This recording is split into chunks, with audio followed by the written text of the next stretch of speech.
Well, it is day 5 at the 2010 SAP Open. I'm Amy Gutierrez, and the player field continues to diminish as 4 more singles were eliminated after the quarterfinals on Friday. Now, intense tennis means must-see tennis, and the crowd here at HP Pavilion was on the edge of its seat in anticipation of who would advance to the semifinals. Let's take a look.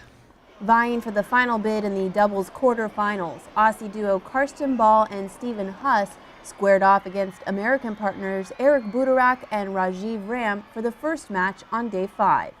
4 nicely skilled players made for a good show, but ultimately the American team, winning 82% of their first serve points, was the deciding factor. Budarak and Ram advanced to the doubles quarters, defeating their Aussie opponents 7-6, 6-7, 10-5. The second match of the day started out very one-sided as Dennis Easterman crushed Philipp Kohlschreiber in the first set.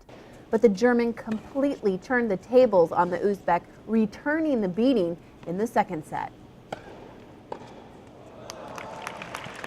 I played a really good match and I win 6-1. But second set it was tougher because he started to change his game and more rallies.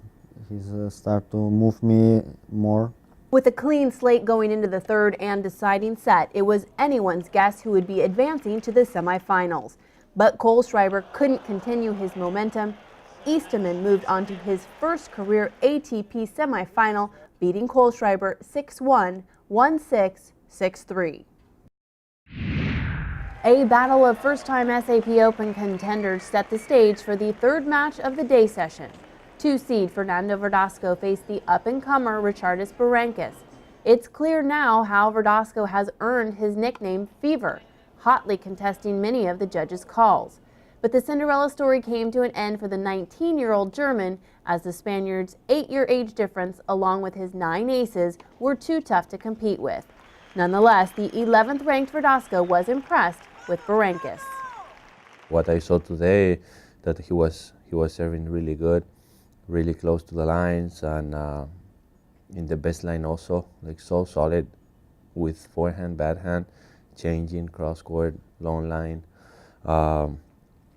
playing like really inside the court, like really close to the best line.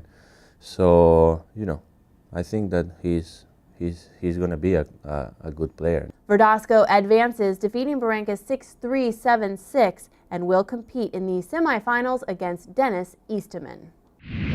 The Friday evening headliner, Andy Roddick versus Tomas Berdych, was poised to be the best match yet, and it didn't disappoint.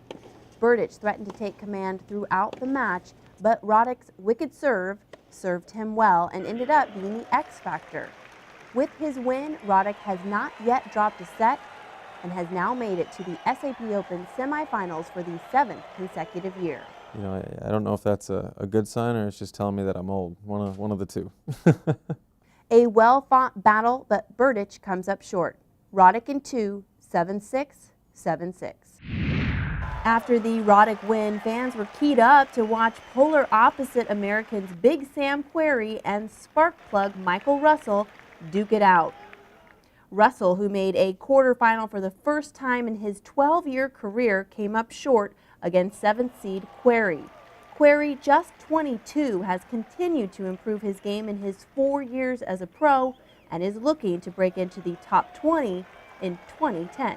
I got pretty close last year. I got up to 22 after the Open and then hurt my arm, so I think I definitely had a shot to become top 20 last year. But hopefully I could do it this year, and hopefully it could be before Wimbledon. I think I like playing on the indoor events here. I like playing on the clay, so I think I've got a good shot. Querrey advances to the semi-final round of the 2010 SAP Open, defeating Russell 6-4, 6-3.